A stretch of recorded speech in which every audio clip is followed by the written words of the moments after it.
Me llamo Miguel y era un simple analista junior en una de las firmas de marketing más grandes del país.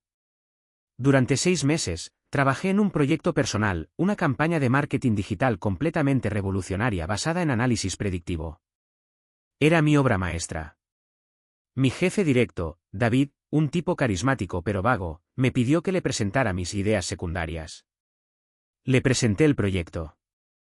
Sus ojos se iluminaron. Miguel, esto es, bueno, dijo. Pero es demasiado complejo. Déjame ver si puedo simplificarlo y presentárselo al CEO por ti. Quizás pueda salvar la idea. Confié en él. Una semana después, me llamaron a Recursos Humanos. Estaba despedido. Reducción de personal, dijeron. 2 días después, la empresa anunció su nueva campaña estrella, mi proyecto. Y el líder del proyecto, ascendido a director regional, era David. Había presentado mi trabajo como si fuera suyo. Me quedé sin nada. Me sentí vacío. Pero David no sabía 2 cosas sobre mí: soy un programador decente y soy increíblemente paranoico. Verán, cuando le di a David la presentación, no le di el archivo final. Le di un archivo alojado en un servidor privado. Y dentro de esa presentación, había una diapositiva oculta, la número 24, que contenía una sola línea de código. Un código que se vinculaba a una hoja de cálculo en vivo. Avancemos 6 meses. David estaba en la cima del mundo. Lo invitaron a la Cumbre Anual de Innovación, el evento más grande del año, para presentar su proyecto ganador frente al CEO global y a cientos de inversores. La presentación se transmitía en vivo. Yo estaba en un café internet, con una cerveza, viendo la transmisión. David subió al escenario. La innovación, dijo, no es solo una idea, es ejecución. Comenzó su presentación. Diapositiva 1. Diapositiva 2. Todo iba bien. Llegó a la diapositiva 23, la que estaba justo antes de mi bomba. Y ahora, los resultados financieros que lo demuestran todo, dijo con una sonrisa. Hizo clic. En la pantalla gigante detrás de él, no apareció el gráfico de ganancias. Apareció la hoja de cálculo a la que mi código estaba vinculado.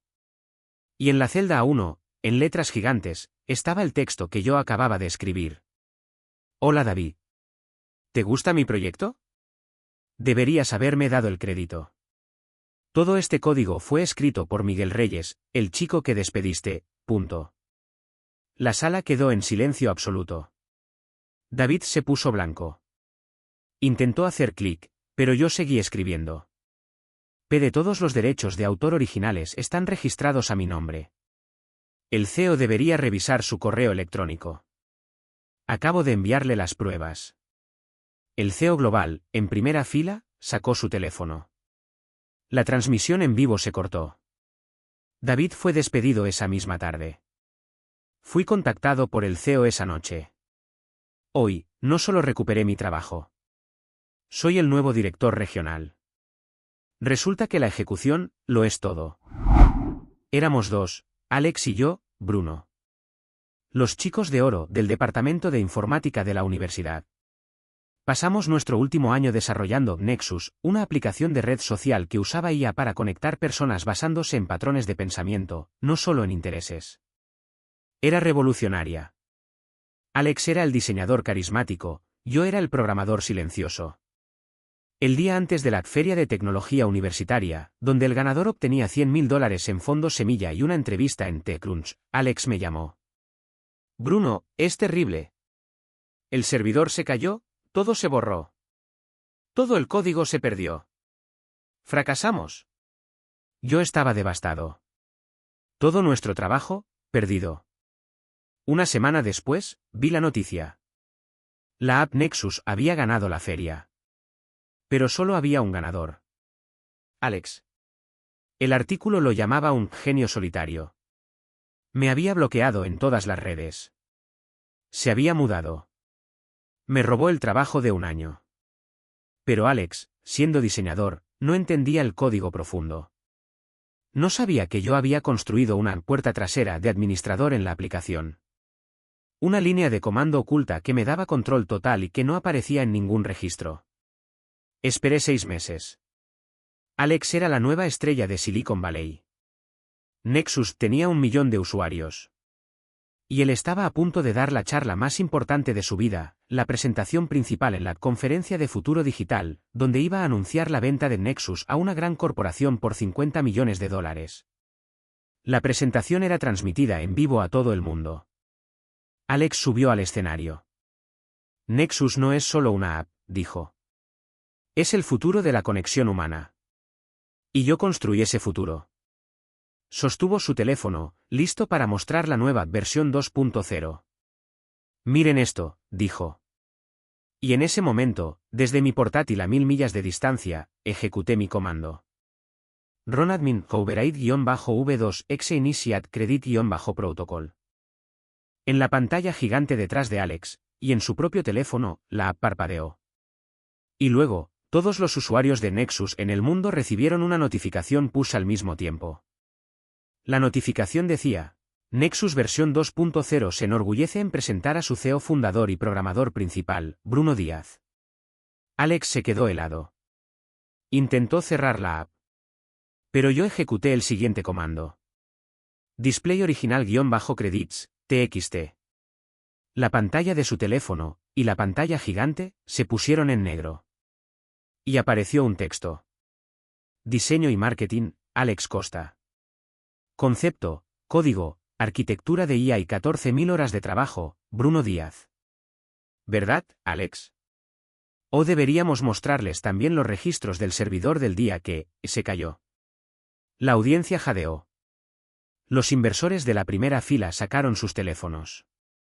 Alex comenzó a sudar profusamente. Apagué mi portátil y cerré la sesión. La venta de 50 millones se canceló. Alex fue demandado por fraude por sus propios inversores. Y yo usé el código fuente original para lanzar mi propia, y mejor, compañía.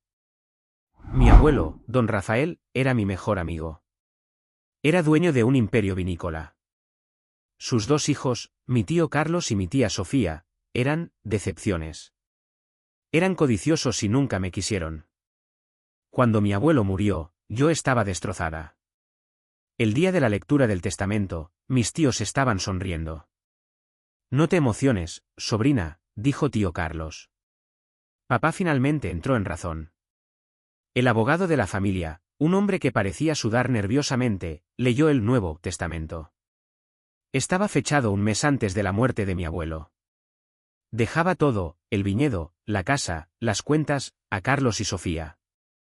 A mí, su única nieta, a quien había criado, me dejaban 1000 euros y sus mejores deseos. Yo sabía que era una mentira. Mi abuelo nunca haría eso. El testamento es claro, dijo Sofía, sonriendo. Y la casa debe ser desocupada en 30 días. Incluyéndote a ti. Me fui a mi antigua habitación, con el corazón roto. Empecé a empacar mis cosas. Tomé el libro favorito de mi infancia, El Conde de Montecristo, que mi abuelo me leía. Se sentía más pesado de lo normal. Abrí la tapa dura. Y me di cuenta de que la cubierta interior estaba suelta. Había sido ahuecada. Dentro había una carta. Y un documento. La carta era de mi abuelo. Mi querida niña. Si estás leyendo esto, significa que mis hermanos buitres han hecho su jugada. Sabía que intentarían esto. El abogado está comprado. El testamento que acaban de leer es falso. Pero decía la carta, señalando el otro documento, es el verdadero. Es un testamento holográfico, escrito y firmado de mi puño y letra, y atestiguado por la única persona que odio más que a mis hijos, nuestra vecina, la señora Gómez. Ella me odia, pero odia más a Carlos. Ella testificará su autenticidad. El testamento era simple. Dejaba 1000 euros a Carlos y 1000 a Sofía. El resto del imperio vinícola, cada centavo, era para mí. Bajé las escaleras. Carlos y Sofía estaban celebrando con champán en el salón principal con el abogado. Ah, ¿sigues aquí?, se burló Carlos. De hecho, dije, poniendo el libro en la mesa. Creo que nos saltamos una parte. Y abogado, le sugiero que deje de sudar y empiece a llamar a su abogado. Abrí el libro. Mostré el testamento holográfico. Mostré la carta. La cara de Carlos se puso púrpura. Sofía dejó caer su copa. «Eso es falso». «Es una mentira», gritó. «Pregúntale a la señora Gómez», dije. «Y a los expertos en caligrafía que acabo de llamar. Y a la policía, que está de camino para investigar el fraude testamentario y la coacción de un abogado. Hoy, dirijo el viñedo. Mis tíos se enfrentan a cargos penales. Resulta que El Conde de Montecristo es una gran historia sobre la paciencia y la venganza. Mi abuelo me enseñó bien. Me llamo Ana. En la universidad, yo era la chica becada, la invisible.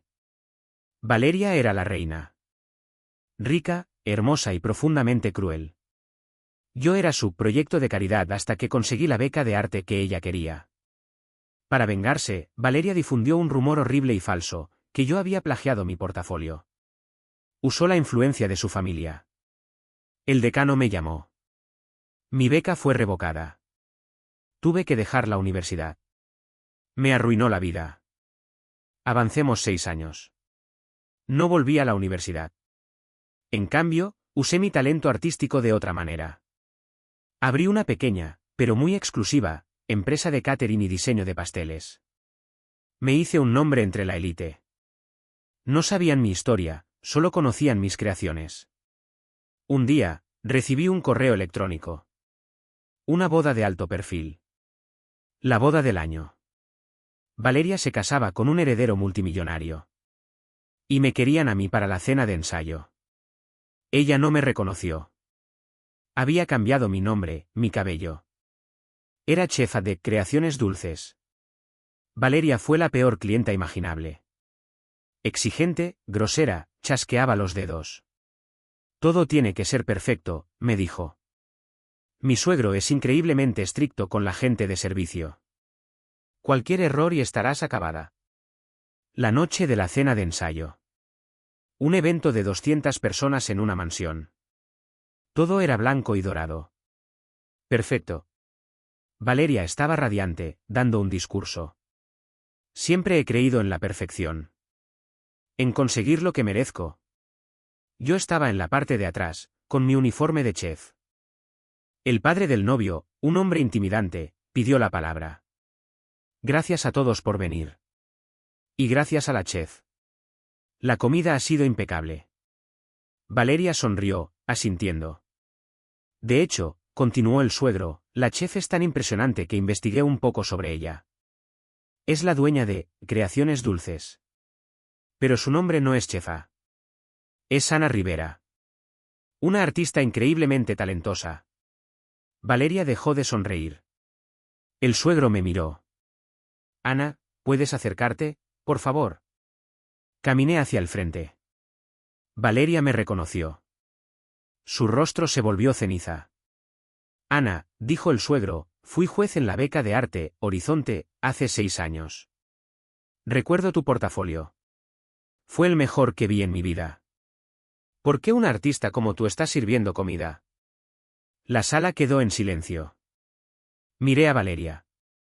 Buena pregunta, dije, con voz calmada. De hecho, gané esa beca. Pero me fue revocada. Verá, la finalista, Valeria, difundió un rumor de que yo había plagiado mi trabajo. El decano era amigo de su padre. Perdí la beca y tuve que dejar la universidad. Se podía oír un alfiler caer. El novio miró a Valeria. El suegro, él parecía furioso. Valeria, dijo el suegro, con una voz helada. ¿Es eso cierto? Valeria se descompuso. Empezó a llorar. Era la universidad. Estábamos jugando. Tú no juegas con la vida de las personas, dijo el suegro. Se volvió hacia mí. Lamento mucho su pérdida. Y lamento esta cena. ¿Se fue? Y el novio, se fue con su padre. Me pagaron la factura completa.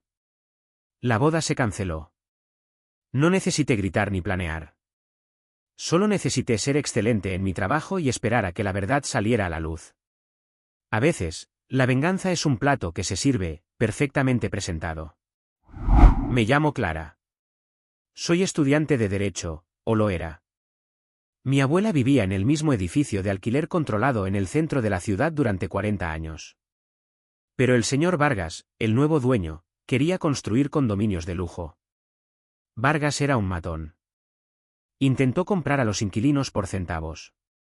Cuando se negaron, usó tácticas sucias. Cortó la calefacción en invierno. Pero mi abuela y sus vecinos, todos ancianos, resistieron.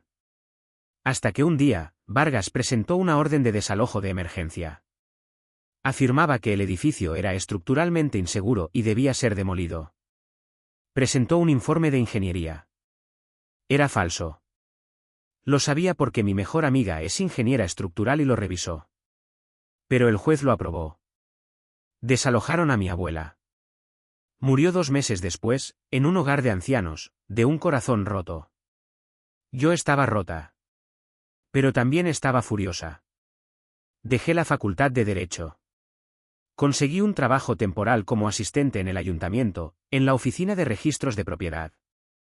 Mi plan original era encontrar pruebas de que el informe de ingeniería era falso. Pero encontré algo mucho, mucho mejor. Vargas era un fantasma. Su nombre real era otro. Pero seguí tirando del hilo. Descubrí que su compañía, Vargas Holdings, que poseía 20 edificios en la ciudad, se basaba en un único documento fundacional de hacía 15 años. Una transferencia de propiedad. Y la firma del notario en esa transferencia, me pareció familiar. Pasé 3 noches revisando archivos. La firma pertenecía a un notario que había sido inhabilitado por fraude, 5 años antes de que supuestamente firmara el documento de Vargas. Todo su imperio. Su compañía de $100 millones. Todo se basaba en un solo documento fraudulento. Era un castillo de naipes. No fui a un abogado civil. Fui a la Fiscalía General del Estado. A la Unidad de Fraude Inmobiliario. Les presenté mi investigación. Un paquete de 50 páginas. La fiscal sonrió. Señorita, dijo, acaba de hacernos el año. Yo no quería que solo le quitaran el edificio de mi abuela. Quería que lo perdiera todo. Y eso fue lo que pasó. El mes pasado, Vargas Holdings fue disuelto por el Estado. Sus activos fueron congelados. Cada uno de sus 20 edificios fue puesto bajo administración judicial. Él fue arrestado. Pero la mejor parte. El Estado, como parte de la restitución, convirtió el edificio de mi abuela en una vivienda protegida y permanente para personas mayores. Hoy es el día de la inauguración. El edificio se llama El Hogar de Elena, el nombre de mi abuela. La venganza no siempre se trata de destruir. A veces, se trata de reconstruir lo que alguien intentó derribar.